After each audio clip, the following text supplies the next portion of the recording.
I'm Stephanie Skenandore. I'm Oneida.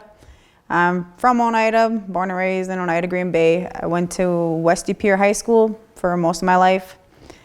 I guess to start, I started drinking mostly because my friends were drinking. It was a way to get out and be social. My friends partied after games on the weekends. So I guess what really got me into drinking, and that was high school life. Then after high school, I got an apartment, and I was one of my only friends that had an apartment. I moved out when I was towards the end of my 17th year. I moved out for my senior year. A lot of my friends kind of chose my spot, my house, as like it's a place where they would come, party, crash, hang out at, smoke, whatever. It was kind of a chill spot. That's where I think my drinking kind of took place, where it started there. I was also one of the only ones that had a car. And I also had money from my dad passed away when he was a cop. He died in the line of duty. So I had almost like a trust fund that was kind of set aside. Like money really wasn't an issue. Started getting in trouble kind of right out of high school. Driving, being the only one, trying to go pick up my friends from parties or to come to parties. My first OWI started with, I was going to pick up a friend. And I didn't even make it out of the parking lot. I was driving out, ran into a tree, into a fire hydrant, and tried to drive my car back to my apartment. And my cousin lived upstairs from me, and I asked him to come down and help me change the tire. And there was no way for changing the tire at all. It was the tire was completely off. So that was how I got my first OWI. Because I was so young, I never really thought I had a problem then. But a lot of our friends, we'd wake up drinking, we'd go to bed drinking, we'd wake up drinking. The majority of our checks were spent on drinking or smoking. And at that time, also cocaine. I did a lot of cocaine. I want to say about probably a ball a day, spending $150 a day on that and Adderall. Got evicted from the apartment that I was living in because there were so many parties there and so many police calls that eventually they just told me I had to get out. So from there, I moved in with another friend, and we were looking for a place and had a place off of Broadway. Ended up getting a second OWI, and I want to say I was 19 years old around that time. Still had a lot of my friends kind of living with me. It was almost like a flop house where I didn't really treat it like a flop house, though. I loved my friends, and we all kind of took care of each other.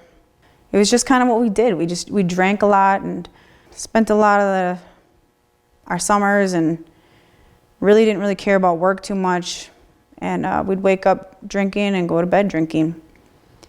And then sometime around that time, I ended up getting my second OWI, and then a third OWI, and I was still doing a lot of coke and drinking, and then started kind of doing a little bit of ecstasy. Just tried it, and that was kind of like how we partied. It was a lot of whatever was around.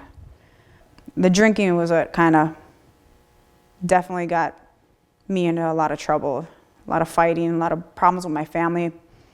My mom would be worried a lot. Sometimes she wouldn't have nights where she slept. She slept by the phone, and she'd unplug the phone a lot of times because she couldn't sleep. So I started kind of noticing then that there was issues. I was out drinking another night and rolled my car. That should have been another wake-up call. My car rolled. I fell asleep at the wheel, and my car rolled about 4 or 5 times and was trapped in my car and got saved. Somebody pulled me out, and from that point, I had spent some more time in jail and got put on probation. I was around 21. My probation officer, because I was still drinking around that time, I just couldn't quit. It was just something that, it was almost like every week. I tried to stay sober as much as I could, and even a week at a time seemed like it was too long. Like I couldn't stop drinking even for a week. So my probation officer asked me to go to inpatient, and I did. I went to inpatient in Canton, South Dakota, at Keystone. And it was a great treatment center. It was pretty eye-opening, let me know a lot about myself and some of my triggers and wanting to help people, wanting to fix people, being kind of a yes person, saying yes, not ever really being able to say no. That was a big problem for me. So I got out of treatment, and I was sober for maybe, I want to say 3 months. And just being around the same people, the same area, really just didn't even give me a chance to kind of sober up or really look at the situation for what it was. So I got back into drinking again. I'd end up sometime along the way, I wasn't even 22 yet, and I think I got my 4th OWI. And I had to sit some time. I remember I got my 4th OWI before I even sat for my 3rd OWI. And I was really starting to look at myself like, what am I doing? What am I doing with my life? I'm kind of a loser. I'm not really going anywhere. And my family looks at me, and a lot of the jokes are about me, you know, and talking about how I go to jail often, and kind of just felt like a lot of people were disappointed in me, and like I didn't really have a future. Like there was a lot of people that looked at me and kind of were ashamed. After my 4th OWI sitting for that, my family just said, well, why don't you come with me? Why don't you come with me out to Haskell? You're not doing anything here. You're not getting any better around the atmosphere that you're in. You should just come with us, come to Haskell and see what you can do with your life out here. So I did, and it was a great turning point for me. I was really starting to get my life together. I was, you know, watching my niece at that time and decided to get enrolled into Haskell. Went to school out there. That was a great experience. I loved Haskell. I loved the area. I loved the people. I loved learning about not just my culture, but so many cultures, so many nations. I was still drinking out there, and I still ended up getting in trouble out there with drinking. But I had my life. I was starting to get back on track. And there was a time where Christmas was coming up. So I decided to go home for Christmas break. And when I came home for Christmas break, we had a huge family celebrating. You know, we had a celebration together, and I made a lot of food. We went sledding. It was a great day. I think all the food that we had left in the house, all the meats, and invited everybody over. I got a message from one of my friends saying to come out, and I really wasn't feeling like going out that day. I was tired. And she said, well, I'll pay for the gas, and I'll buy the beer, and I'll drive. So I thought, yeah, let's go. I want to go. Let's go out. Then if you do all that, let's go, because I already been in so much trouble. I don't want to be driving. It's my car, but yeah, let's go.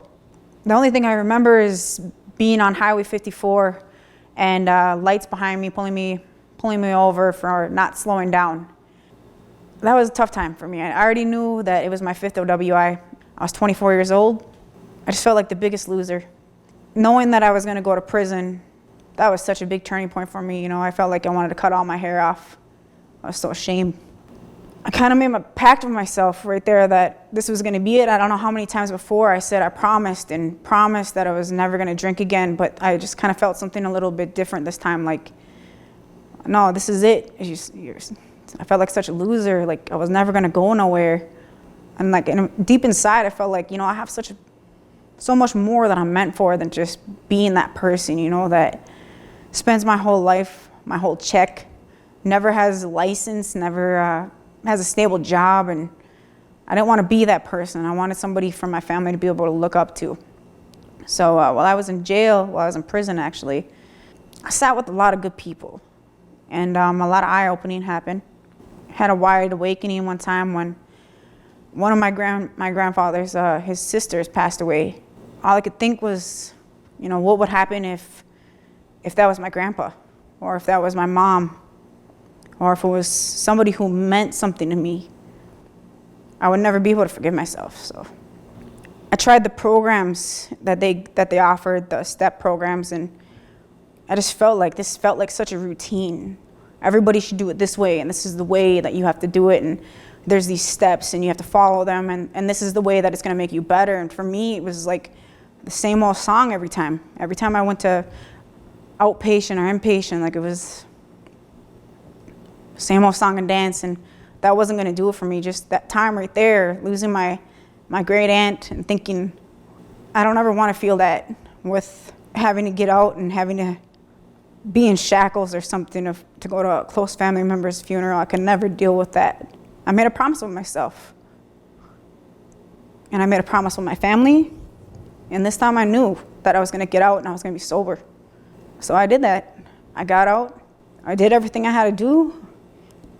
I got a job.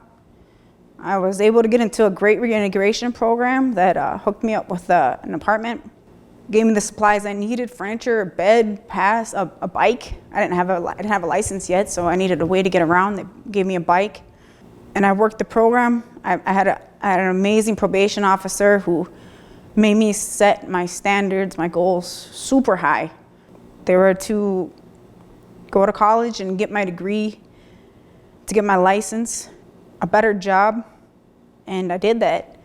I went to school and I graduated first in my class within 2 years. I got my license, my occupationals, I got my real license, and I've been sober. And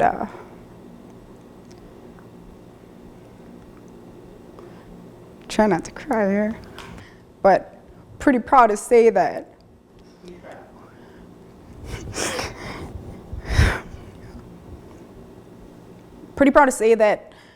this December 28th, I'll be 10 years sober. I don't know why I'm getting so emotional. I've told this story like so many times. I guess I never told it all at once, but I'm really proud. I don't think anybody that ever knew me before, that has ever drank with me, that I know many people who don't know me when I was drinking. I know a lot of people who don't know me when I was drinking or when I was doing drugs. And man, I was miserable. I was so miserable. I mean, probably have a good hour out of me. After that hour, I was just belligerent. You couldn't probably understand what I was saying. I didn't make no damn sense. I was fighting, losing fights, just miserable. And I didn't ever want to be looked at like that. I wanted to know that people could look up to me and see that there can be change, that people who thought that I was going to be a loser for the rest of my life, that I made a pact with myself that I would prove them wrong, and I did. And I know that I'll get to my 10 years and shit, maybe I'll even get to my 20 years, I have no ambition to drink. There's nothing in me that wants to drink at all. A little bit more longer, and I'll be to 10 years. Things that keep me from my triggers, that prevent me from my triggers, it took me a little bit. I didn't go to the bars right away. Well, besides that I wasn't allowed to go to the bars, I know that people still have a way to get to the bar. I stayed away from the bars. A lot of times I stayed away from the old friends. And I still had friends who drink. But there was certain people who I knew were going to lead me down that wrong path, who had a way of pulling me in. I had to stay away from those people. I had to stay away from those situations a lot. Most importantly, I had to make sure that I knew I was good myself. I had to know that I would be strong that day, that I had to look it in the eye. I had to be in front of it too. I had to be by alcohol. I had to be in front of cocaine. I had to be next to it and know that I could do it for myself, not just that I had the will. I just had to make sure that I could hold that beer in front of me, that somebody could say, hey, can you hold this? I'm going to the bathroom. And I was strong enough to do that without wanting it. That when I got mad, I could find a different outlet, and that I would work out instead of drinking, or I'd punch a bag. It didn't matter. Whatever it was, whenever I got angry or when I was stressed, I just found a different way to relax. And a lot of times it was nature. My degree has a lot to do. I'm a horticulturalist. I went to school for horticulture. My big escape is the outside, is the outdoors, is even my job today has to do with being outdoors. I feel so cramped, so suffocated when I'm not, and I feel free when I'm outside. And that's how I stay away from my triggers, is just not letting myself get mad, finding a way to keep calm, not letting myself be too stressed, and finding an outlet. Really, I really want to be somebody who people can look at, and say that they can change. I would really love to be somebody that people can talk to, and I know I am. I have tons of people who, they're like, you're an inspiration to me, and I'm like, well, that's cool, thank you, I'm an inspiration, but you can be too. And it's not even that you have to be an inspiration. You just need somebody to talk to, and you need to just fight your own demons, figure out what they are, see what triggers you, what makes you want to be around that type of stuff. Get to the root of it, find out really what it is, and then don't give yourself an excuse. I just want people to to know that a lot of the times you're giving in, not just because it hurts not to, because you got to try to not give yourself any excuse. That goes with anything. I feel like anything that's a problem, whether it be food, you know, whether it be drugs, whether it be alcohol, whether it be returning to domestic violence, I just feel like you got to stop letting yourself make excuses to do it.